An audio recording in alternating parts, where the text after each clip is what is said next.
Assalamu alaikum, my dear students of class 7. This is your teacher Miss Yusra Mughal, and I welcome you again in our virtual class which is organized by Metropolitan School.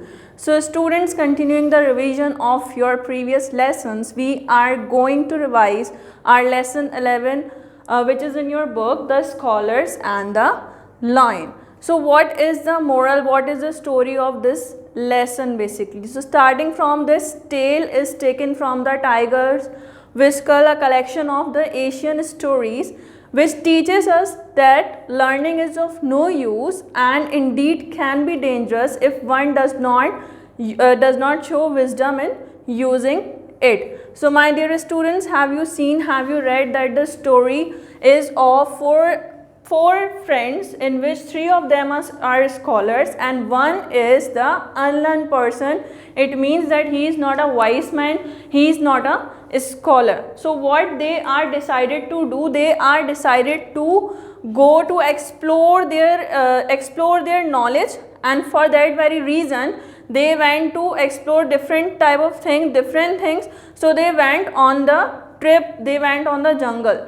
So three of them were the scholars and one of them is unlearned. So the three scholars have said this thought in their mind that the one is unlearned, and if they are exploring things, if they are doing something on the basis of their education which is very much helpful for them, but the fourth one who is not a wise man, what is the use of that man if he is not reading any of the books, if he hasn't done any of the scholars? So how can they share their part to that the unwise, the unlearned man? But one of the scholars has took the side of the unwise man, and they all four together they can go into the jungle. So in the jungle they have found the skeleton of a lion. So they have decided that this is the good time to show their knowledge, to show their education and to check their education as well. So what they have decided to give life to that lion. So the unlearned man who is not a scholar said that it's not an appropriate thing to give life to a deadly animal, and obviously what happened if the lion can get alive? But they did not hear about the unwise man, and they do what they want to do, and what they want to do, they give the life to the lion. But before that, the unwise man said that give me an opportunity, give me a chance just to climb up to the tree while you are giving the life to the lion. So when they gave life to the lion, so what happened? The lion ate all of three scholars and the unwise man remains alive, right? So this is what I have told you in the starting of the story, that education is must, but if you are not doing it wisely, it can be dangerous. So my dear students, moving towards the exercises of this lesson, you will have to learn the vocabulary meanings, the idiom phrases meanings and the idioms verbs meaning, phrasal verbs meaning from your copy. And there is an exercise, that is exercise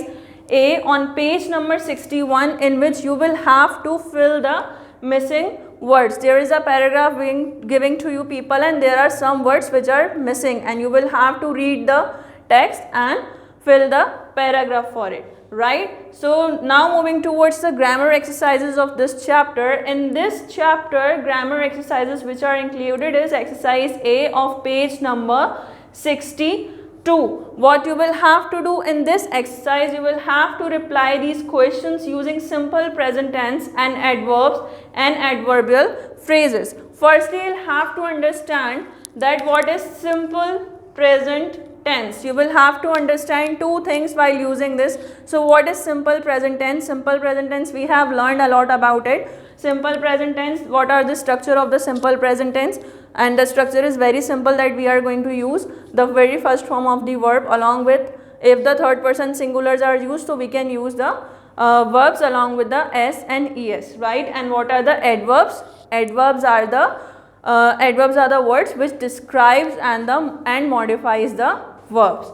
right? So what do you do in this exercise? You will have to reply to the question. There is a phrase given to you like when do you, and they, in the book it is written like this,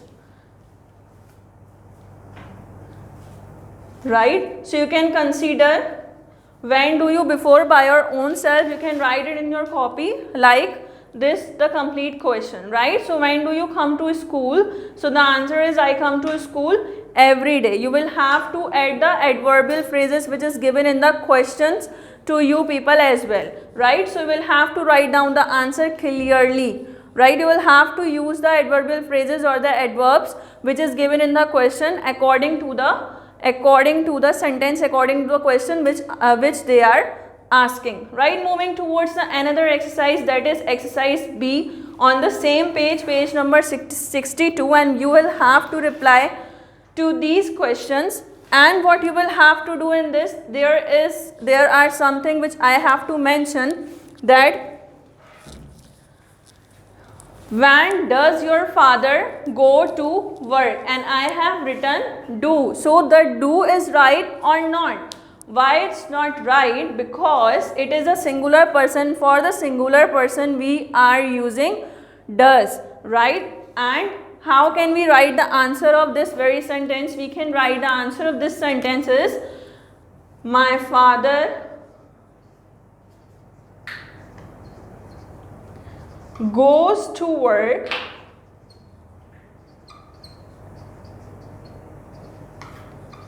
every day,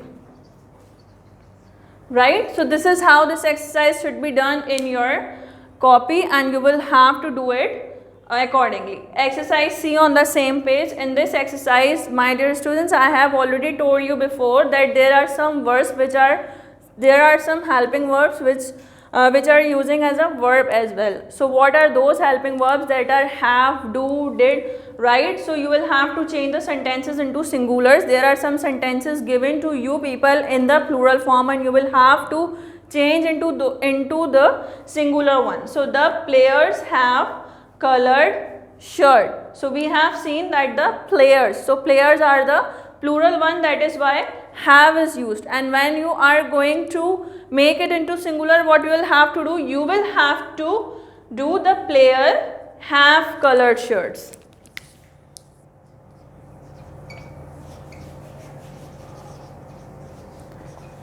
The player has colored shirts, right? This is how this exercise should be done in your copy. Next is exercise D. Complete these sentences by adding the simple present tense of the verbs given. So there are some sentences given to you people, and after the sentence there is a verb which is in the bracket. So you will have to use that verb according to the sentence, right? Now this is all for the chapter lesson 11, the scholars and the loin. Now moving towards the another lesson, that is lesson 20, Strange Tale, the Smuggler's Revenge. So this is basically a story of a person who is hanged into the cliff, and he thought that he was that his life was end, and this all the lesson is just telling that how he fell for that, how he feels like if he is hanged somewhere else, if he has hanged on the very high cliff and all. But actually this is not the true story. It's not true, because he hanged just the highest, that the 9 feet only, right? So he thought that he hanged too much height, fine. So after that he realized that he is not at too much height, so he will be able to breathe, and he will be able to, he will be able to live his life accordingly, because this was just a trick which is played on him, right? So what happened, what you will have to do in this very lesson with the text exercises, there are only vocabulary meanings, the phrases, idioms meaning, or the phrasal verb meaning of this chapter, right? And there are some grammar exercises which is included in this chapter. Now let's have discussed the grammar exercise, the very first exercise of this chapter, that is exercise A of page number 113. 3. What you will have to do in this exercise, you will have to add the future perfect tense of the verbs given, right? So before doing this exercise, you will have to know that what is the future perfect tense. As I already told you that perfect means to complete or to finish. So any work which is completed or finished in the future time is known as the future perfect tense. Similarly, any work which is completed on the present time is known as the present perfect tense.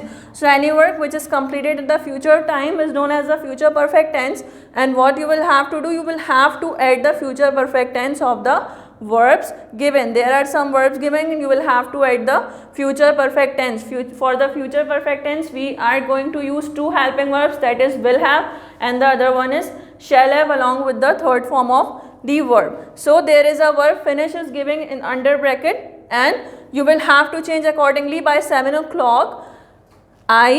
Then this is the space and then finish. So as I already told you that two helping verbs we are going to use in future perfect. So I will have and along with the verb third form, that is finished, right? So this is how this exercise should be done in your copy. Now moving towards the very next exercise of the same page, page number 113. What you will have to do in this exercise, add the present perfect tense of the verbs given, right? So you will have to add the present perfect tense of the verb given. So before that there is a sentence which is written, the rain will begin. This is the future tense, as soon as the wind has stopped. So have you seen that this is the future clause, this is the subordinate conjunctions, and the wind has stopped, it has the present perfect clause, right? So what you will have to do, you will have to do this exercise accordingly. This is basically, there are some words given which are the subordinate conjunctions, which is the conjunctions which joins the two of the clauses, right? So there is another exercise C. You will have to complete these sentences using either the present perfect or the future perfect tense. So my dear students, if you have seen that there is a subordinate conjunctions given over there, so you will have to continue the sentence with present perfect clause. Other than that, you will have to use the future perfect tense for this. For this, you will have to see the example, I shall stay here until. We have seen that until is a subordinate conjunction. So we have changed it into, we are using the present perfect tense in it. So the sun has set, right? So moving towards the next one, by 5 o'clock this evening, we haven't seen any of the subordinate conjunction. So we are going to change into future perfect tense. So they will have finished their revision, right my dear students? This is how these exercises should be done in your copy. All the vocabulary meanings, all the phrasal verbs meaning, all the phrases idioms meanings are included in your syllabus. I hope you enjoyed and understand the lesson. See you in the next one. Allah Hafiz.